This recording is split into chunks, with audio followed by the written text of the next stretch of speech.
Case in point, this one time I remember maybe it was about 17 years ago, I rented this building and we were using it for production.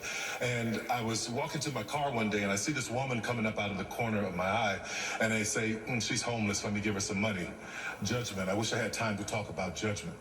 Anyway, I reach in my pocket and I'm about to give her the money. She says, excuse me, sir, do you have any shoes? It stopped me cold because I remember being homeless and having one pair of shoes and they were bent over at the heels. So I was like, yeah. So I took her into the studio. She was hesitant to go in, but we went in, we go to wardrobe and there are all these boxes and everything around the walls and fabrics and racks of clothes. So we ended up having to stand in the middle of the floor. So as we're standing there, wardrobe, we find some shoes, we help her put them on. I stand up, I'm waiting for her to look up. And all this time she's looking down. She finally looks up, she's got tears in her eyes. She said, thank you, Jesus. My feet are off the ground. In that moment, I recall her saying to me, I thought you would hate me for asking.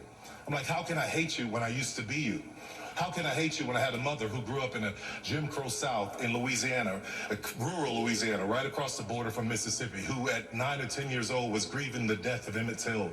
As she got a little bit older, she was grieving the death of the civil rights boys and the little girls who were in the bombing in Alabama. She grieved all these years. And I remember being a little boy and coming home, and she was at home, like, what are you doing at home? You're supposed to be at work. She was in tears that day. She said there was a bomb threat, and she couldn't believe that someone wanted to blow up this place where she worked, where she took care of all these toddlers. It was the Jewish Community Center. My mother taught me to refuse hate. She taught me to refuse blanket judgment. And in this time, and with all of the internet and social media and algorithms and everything that wants us to think a certain way, the 24-hour news cycle, it is my hope that all of us would teach our kids, and not only to remember, just refuse hate.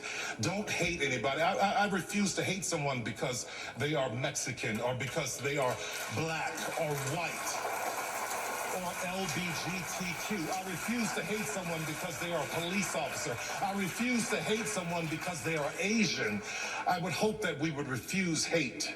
And I want to take this Jean Hersel Humanitarian Award and dedicate it to anyone who wants to stand in the middle.